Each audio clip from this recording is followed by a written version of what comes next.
Assalamualaikum warahmatullahi wabarakatuh. Bertemu dengan lagi dalam mata kuliah manajemen accounting. Pada pertemuan kali ini kita akan membahas chapter ketiga, yaitu terkait dengan activity cost behavior atau perilaku biaya aktivitas. Adapun tujuan dari pembelajaran kita ini bisa dibaca sendiri ya. Langsung saja kita masuk ke dalam inti dari materi kita, yaitu dalam aktivitas produksi utamanya ya, kita sering mengenal terkait dengan biaya yang sebelumnya sudah kita jelaskan ya. Nah, secara perilaku sendiri, biaya itu dapat dibagi menjadi 3 ya. Yang pertama adalah fixed cost. Fixed cost ini adalah biaya yang dia tidak mengalami perubahan ya. Tidak mengalami perubahan, atau dalam kata lain biaya itu bersifat tetap ya kan, meskipun ada penurunan atau peningkatan aktivitas ya. Jadi biaya yang tidak dipengaruhi oleh tinggi atau rendahnya aktivitas dalam perusahaan. Sedangkan variable cost adalah biaya variabel. Itu adalah biaya yang dia berubah seiring dengan perubahan aktivitas dalam perusahaan itu sendiri ya. Jadi pada kondisi tertentu ya kan, setiap perubahan output, jadi biaya variabelnya mengikuti perubahan output tersendiri ya, output itu sendiri. Dan kalau misalkan setiap kenaikan satu output, maka dia akan menambah satu input, misalnya seperti itu ya. Jadi pada intinya biaya variabel adalah biaya yang berubah ya kan, atau biaya yang dipengaruhi oleh tinggi rendahnya aktivitas dalam perusahaan. Tentunya dalam hal ini adalah aktivitas produksi ya. Seperti halnya bahan baku ya kan? Ketika kita ingin memproduksi, katakanlah di sini mesin penghangat ya kan, misalkan kita memproduksi satu mesin saja, tentu kita menyiapkan bahan baku ya kan, yang cukup sesuai dengan kapasitasnya, sesuai dengan kebutuhannya untuk memproduksi satu unit mesin penghangat ya kan. Atau kalau kita ingin meningkatkan menjadi 2 ya kan, istilahnya memproduksi 2 unit mesin penghangat, tentunya kita akan menambah bahan baku itu sesuai dengan kebutuhan untuk bisa memproduksi 2 unit mesin penghangat. Jadi biayanya berubah seiring dengan peningkatan aktivitas ataupun penurunan aktivitas ya. Kalau misalkan pengen memproduksi satu lagi, tentunya kita bisa mengurangi bahan baku kita dan jadi menyesuaikan dengan kebutuhan dari aktivitas produksi yang kita lakukan atau yang perusahaan lakukan. Kemudian yang selanjutnya, yang ketiga ya, tadi sudah fixed cost atau biaya tetap, kemudian variable cost. Nah, yang ketiga adalah mixed cost, yaitu variabel yang dia memiliki biaya yang dia memiliki di dalamnya ada biaya variabel dan juga ada biaya tetapnya. Jadi memiliki 2 komponen ya. Sebagai contoh dalam hal biaya pelayanan ya, dalam biaya pelayanan atau ketika kita memberikan komisi ya kan kepada pegawai kita atas penjualan yang bisa dicapai ya. Nah, di dalamnya di situ untuk biaya-biaya seperti ini di dalamnya mengandung biaya variabel dan juga biaya tetap ya. Biaya tetap, atau misalkan kita biaya pengiriman barang. Nah, itu di dalam biaya pengiriman barang itu termasuk dalam mixed cost ya kan, karena di dalamnya di situ ada komponen biaya tetapnya dan ada komponen biaya variabelnya ya. Itu ya, ini aktivitas biaya perilaku ya. Jadi setiap aktivitas itu di situ tentunya memiliki batasan waktu ya kan untuk perhitungannya, dan sumber untuk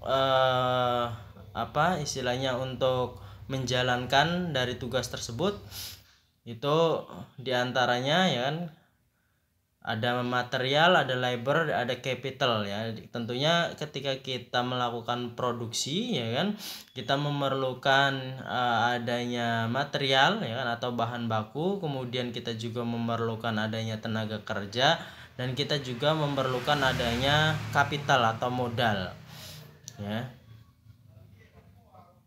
Dan output itu dihitung berdasarkan aktivitas penggeraknya ya. Nah, dalam menjalankan perusahaan kita harus memahami kapasitas ya. Kapasitas itu adalah sebuah aktivitas, jumlah aktivitas ya yang dapat dilakukan oleh perusahaan ya. Jadi secara praktis practical capacity itu bagaimana pada level apa ya, pada level aktivitas seperti apa perusahaan dapat beroperasi secara efisien dan efektif tentunya ya. Jadi bagaimana pada level seperti aktivitas seperti apa perusahaan dapat perform secara efisien ya, itu adalah capacity. Jadi kemampuan perusahaan dalam melakukan kegiatan operasionalnya secara efisien, itu terkait dengan kapasitas ya.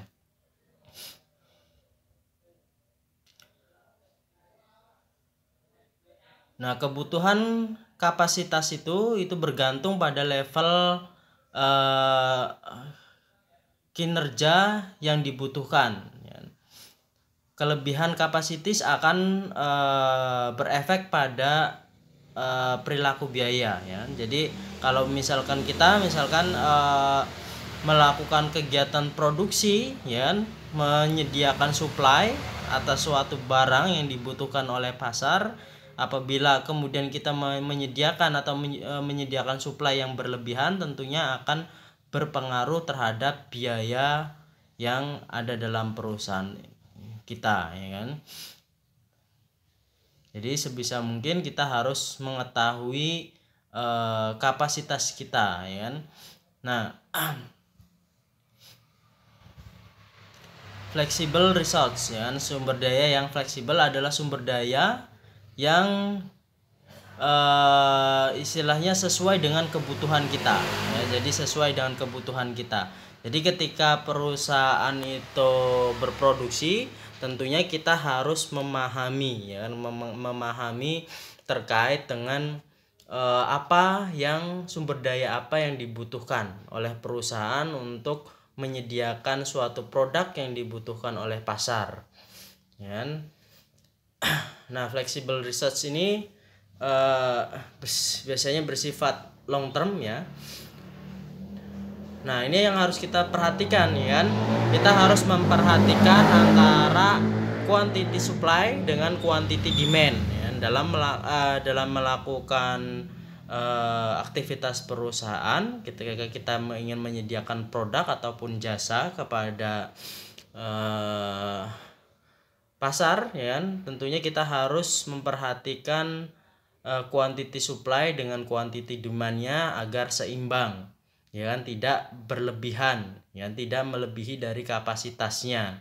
Sebagai contoh dalam hal penyediaan direct material atau terkait dengan bahan baku ya, kalau misalkan quantity demand-nya 10, maka quantity supply yang harus kita sediakan juga 10. Nah, untuk memproduksi 10 produk tersebut tentunya kita harus menyiapkan bahan baku yang sesuai dengan kebutuhan kita ya, yang sesuai dengan kebutuhan kita, tidak melebihi kapasitas kita ya. Kalau kelebihan kapasitas tentunya itu juga akan berpengaruh terhadap biaya ya, terkait dengan efisiensi perusahaan. Nah, committed research adalah sumber daya yang sebelumnya digunakan, ya. Maksudnya istilahnya sumber daya yang kita peroleh yang belum digunakan, ya, yang belum digunakan, sumber daya yang kita miliki tapi belum digunakan, dan seringkali sifatnya itu adalah aset-aset yang sifatnya long term, ya. Nah, seringkali, ya kan, untuk aset-aset yang sifatnya long term ini antara quantity supply-nya itu tidak sesuai dengan quantity demand-nya, ya, yang dengan dalam artian excess capacity, ya kan, kelebihan capacity, atau bisa juga kekurangan, ya, kekurangan capacity. Sebagai contoh, ya, misalkan bangunan pabrik, ya, bangunan pabrik seringkali, ya, pada dasarnya perusahaan tidak membutuhkan bangunan pabrik yang begitu besar, ya, akan tetapi hal itu seringkali tidak sulit diterapkan, ya, untuk, ya, karena istilahnya perusahaan sudah memiliki bangunan gedung, ya kan, kemudian ternyata bangunan gedung itu ternyata terlalu besar atau terlalu kecil untuk kegiatan produksi bagi perusahaan, ya. Nah, seringkali yang terjadi seperti itu, dan makanya perusahaan sebaiknya harus memperhatikan, ya kan, harus melakukan analisis terkait dengan sumber daya yang sifatnya seperti ini, ya, yang sifatnya jangka panjang seperti ini harus diperhatikan, karena kalau kapasitinya misalkan kita hanya cukup membutuhkan 100 meter persegi, ya kan, kalau misalkan bangunannya itu terlalu besar, nanti juga akan memakan waktu, ya, akan memakan waktu dalam hal proses produksinya, antar perpindahan barang dan lain sebagainya menjadi tidak efisien, tentunya akan berdampak pada biaya yang membebani perusahaan.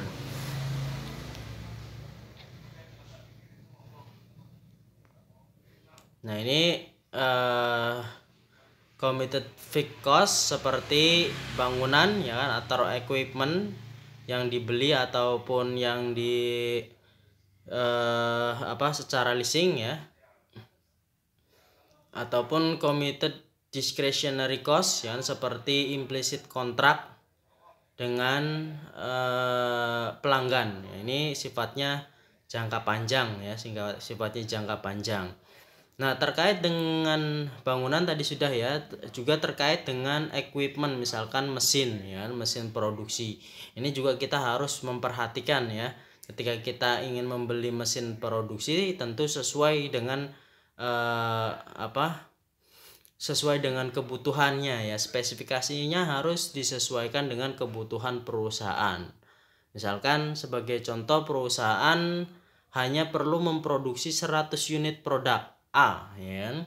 Nah, maka sebisa mungkin, ya kan, mesin yang kita beli itu sesuai dengan spesifikasi kebutuhannya, ya. Jadi mesin yang bisa memproduksi 100 unit, ya. Tidak terlalu besar ataupun tidak terlalu kecil, ya. Kalau misalkan terlalu besar, tentunya misalkan spesifikasinya kita beli yang 200, ya kan, tentunya mesin yang dengan kapasitas produksi 200 itu akan harganya lebih mahal, ya, harganya lebih mahal, kemudian perawatannya juga, spare partnya juga lebih mahal. Nah, ini akan memberatkan biaya bagi perusahaan, ya, menjadi tidak efisien, ya, menjadi biaya bagi perusahaan.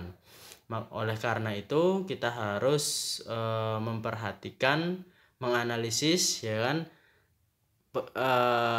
bagaimana kapasitas perusahaan itu, ya, bagaimana supply demand-nya. Jadi kita sesuaikan dengan kebutuhan kita. Ya, ini kita lanjut saja.